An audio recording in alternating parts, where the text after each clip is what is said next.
Satu penjelasan saya mengenai kompleks sukan. Ya. Satu saja.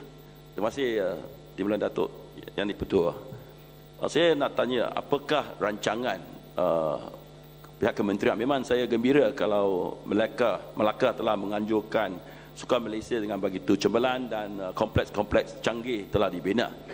Apa yang sedih ialah seperti di negeri Perak, semasa sukan Malaysia diadakan, kerajaan negeri telah pun menggunakan berjuta-juta ringgit membuat kompleks sukan prasarana yang baik di Terengganu.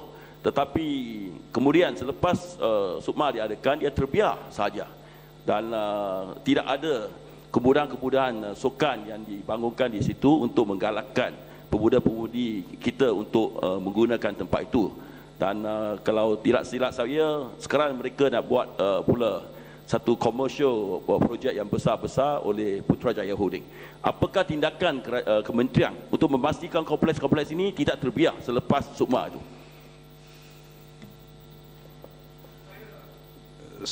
Saya setuju dengan pandangan. Kita tidak perlu terlalu gairah dengan soal pembangunan infrastruktur. Infrastruktur penting, tetapi kegairahan infrastruktur, pembinaan infrastruktur sukan tidak boleh tersekat selepas infrastruktur itu terbina. Saya setuju.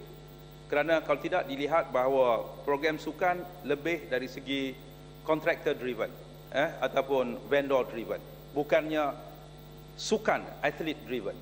Yang ini perlu dilihat. Sebab itulah kita mesti mencari satu nisbah yang baik.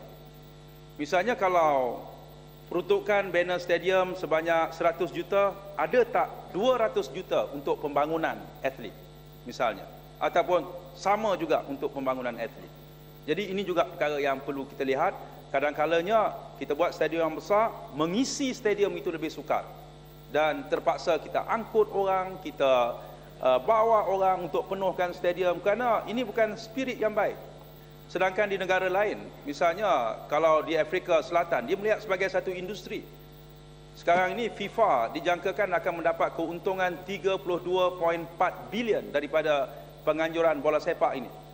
Bukan saja dari segi soal sama ada bola Afrika Selatan berjaya atau tidak berjaya, sama ada dia menang atau tidak menang, tetapi ia merupakan satu industri yang memberikan sumbangan yang besar kerana penjualan tiketnya, TV right dan sebagainya begitu besar, kerana ia dikaitkan dengan soal penerimaan seluruh rakyat, sanggup membeli tiket, sanggup membayar dan sebagainya untuk datang dan sanggup bersama dengan program-program pembangunan. Jadi sebab itulah saya rasa saya setuju bahawa program sukan jangan dilihat dari segi infrastruktur sahaja, dan kita mesti mencari nisbah yang baik. Kalau 100 juta untuk infrastruktur, berapa ratus juta untuk pembangunan atlet, supaya untuk membangunkan atlet sama seperti membangun seorang manusia yang baik, ada sistem tadikanya, sekolahnya, kolejnya, universiti dan sebagainya.